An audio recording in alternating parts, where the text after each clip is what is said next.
What's up, everybody? It is Carlton from Carlton is Maddening. Our next installment in our vertical scheme play breakdown is going to be PA Smash. Now, I love this play because it empties the backfield, sends out 5 eligible receivers into pass patterns for you to choose from. 3 of those routes are going to run them 15 plus yards, which means you're going to have good downfield options, as well as 2 good check down plays. So a play action pass sounds a little weird with an empty backfield, but because it is a play action pass, you're going to want to make sure that you identify your reads and know where the ball's going pre-snap to make sure that you're not susceptible to a free rusher off the edge. So looking at this play, what we want to identify first is whether or not we're going to be able to hit our primary read, which is going to be the halfback right up the middle. So pre-snap, we're going to see if there's going to be a seam between the 2 linebackers, and it looks like there is.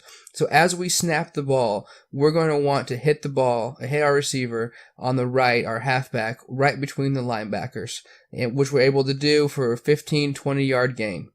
The next read that we're going to have is going to be the exact same, but we want to make sure that we have a second read. So here, if you pause it, you can tell that you've got everybody lined up pretty well balanced. You've got your tight end on the left, your halfback on the right, your slot a little farther out on the right, and they have defenders covering each one of them.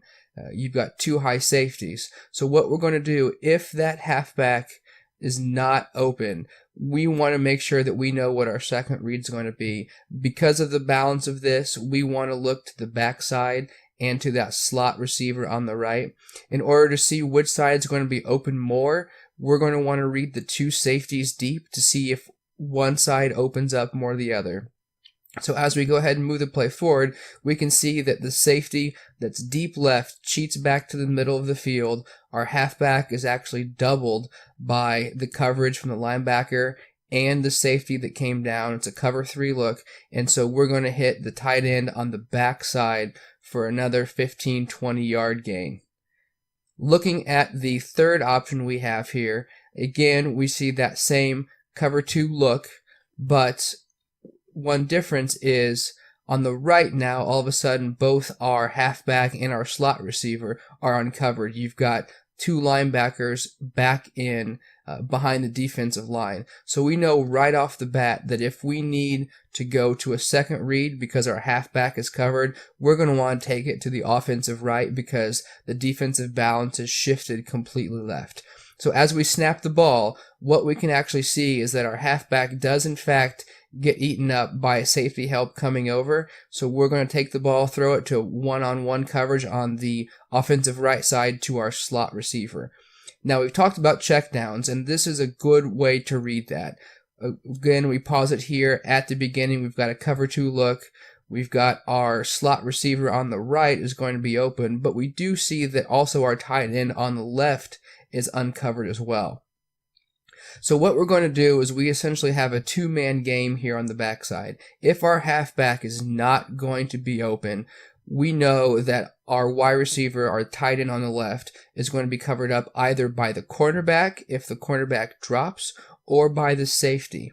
So if, like in our earlier example, if the cornerback stays low, we'll want to make sure that we hit our tight end. However, if the cornerback drops on this backside into deep coverage, then we can at least have the underside receiver on the left open. So go ahead, and as we play this, what we'll notice is as the cornerback comes back, though, he drops out at the snap, covering our tight end, which leaves the wide receiver wide open underneath. Now, one thing that didn't happen here, but it's a possibility, is that if you time this up correctly, your tight end actually is going to be in a fantastic position to block that cornerback on the backside, which means not just the 9 yards you get here from hitting the check down, but you also have the potential to break for much longer gains.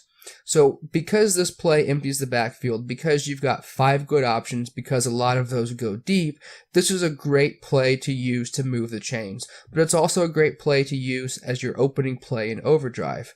For me, I use McCarthy as a coach. The very first tactic that I use is going to be his wide receiver boost.